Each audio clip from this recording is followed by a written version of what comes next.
So, no one knows for sure. But what everyone agrees on is that since the rise of Captain Ibrahim Traoré, Gaddafi has never left his side. Not as a soldier, but as something deeper, a spiritual shield. He wears sunglasses that hide eyes that have seen too much. His neck is heavy with beads, not for beauty but for power. Each bead is alive. Some whisper, some burn, some warn. Around his waist and wrists are charms tied with red, black and ochre cloths, soaked in ancient rituals. He carries no gun, but men with guns fear him. When President Traoré moves through a crowd, it is not just the military that watches over him.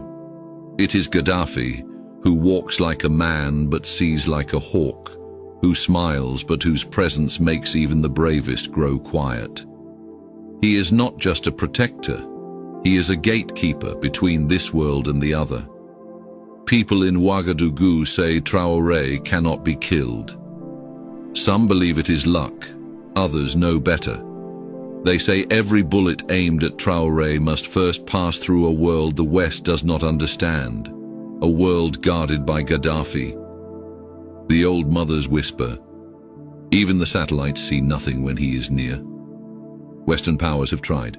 Drones, whispers, sanctions. But none have touched Traoré. Not because of his army, but because of his anchor.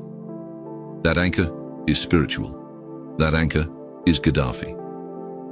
He does not speak much, but he chants, under his breath, in a language that tastes like fire and ash.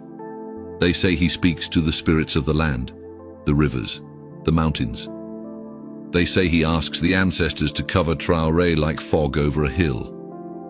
He was trained by no university. He kneels to no flag. His school was the forest. His teachers were old men with grey eyes and no shadows.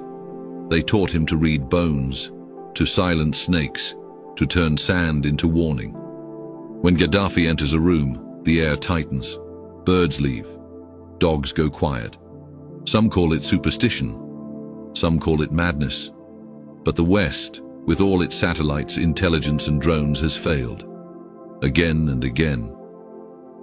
And in their private rooms, intelligence officers whisper, "There is something we do not understand in Burkina." Traoré rules not just with courage, but with protection deeper than steel. And Gaddafi is the keeper of that protection. He walks into forest and does not return for days.